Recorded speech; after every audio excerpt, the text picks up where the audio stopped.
Thank you, Tommy, and the class of 2017. And on behalf of the faculty and trustees and staff here at Eaglebrook, we love you.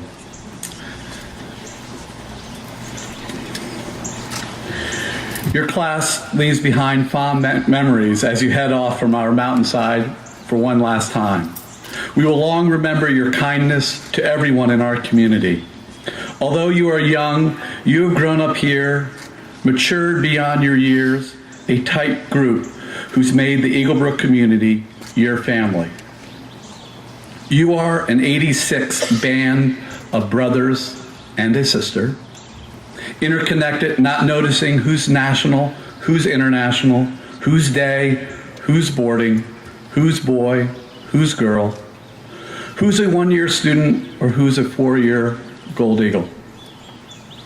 We have watched you high-fiving each other, appreciate your sincere thank yous after class, and often wonder at your exuberant energy and the sheer fun you have together as you tumble about like so many puppies when we try to herd you off into activities.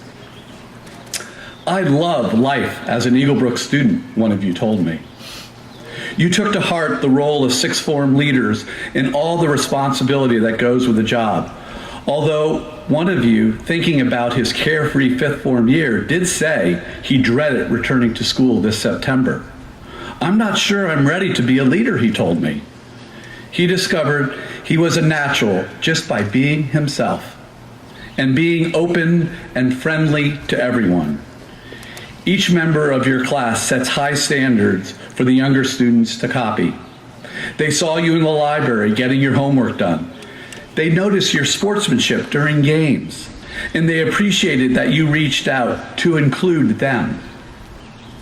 While you were finding your way as leaders, your teachers were leading you.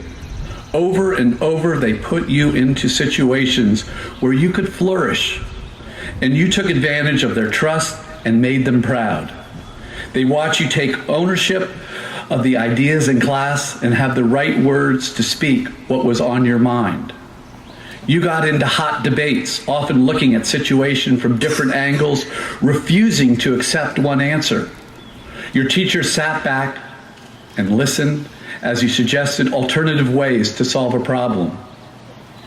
You repaid their trust with hard work and considered them your friends and said, I love how close teachers and students are at Eaglebrook. You were part of their family. You played with their children, took their dogs for walks, ran to them for extra help, shared with them home night meals that you helped cook. When you talk about your teachers, you said, he's so energetic that he makes me want to succeed. She makes class fun, and she's really intelligent. This is my favorite. He's goofy, always dropping rocks and scissors to prove a point. She's like my mom, encouraging me, telling me my mistakes will make me successful. He's good at giving information to help me understand the hard stuff. She really cares what I think and listens when I stand up for what I believe.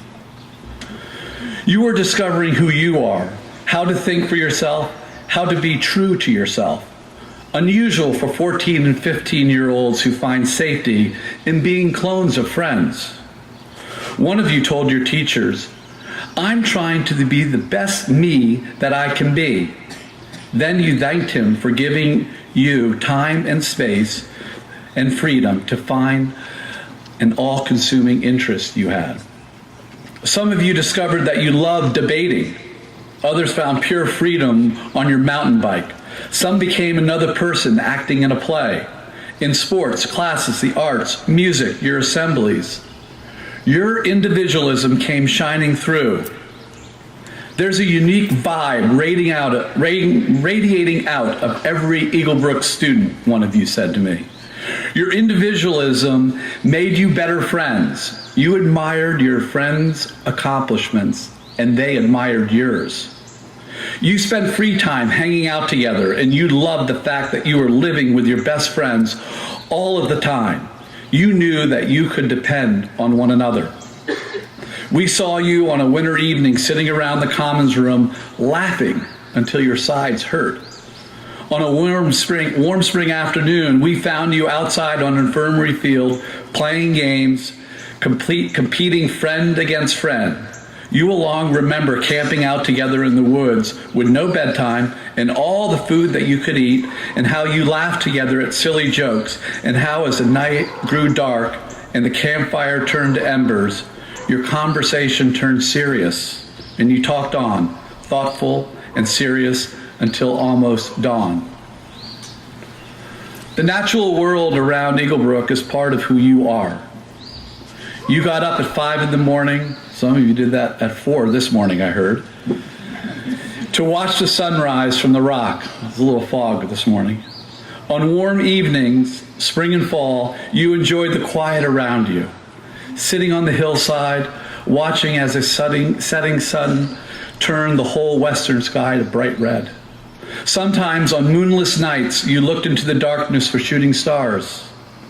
You had ridden mile after mile on mountain bikes along the trails that lace our mountainside. You have seen deer grazing on the ski trails, watched hawks ride the thermals and soar above the rock. A couple of you on bikes chased after a black bear running into the woods. Many of you have helped make new trails and clear new campsites, and all of you, every day, going to classes or sports, looked across the valley and saw the changing colors of the season on the distant mountains. I feel happy when I look at the beauty of this place, one of you said. At baccalaureate, Mrs. Rockefeller looked ahead to your bright futures. As you moved on to secondary schools, we want you to treasure your days on our mountainside, stay close to your friends, and return often to share the ongoing stories of your lives with us and each other. Godspeed. We love you, the class of 2019. You deserve all the good things your future holds for you. Thank you all.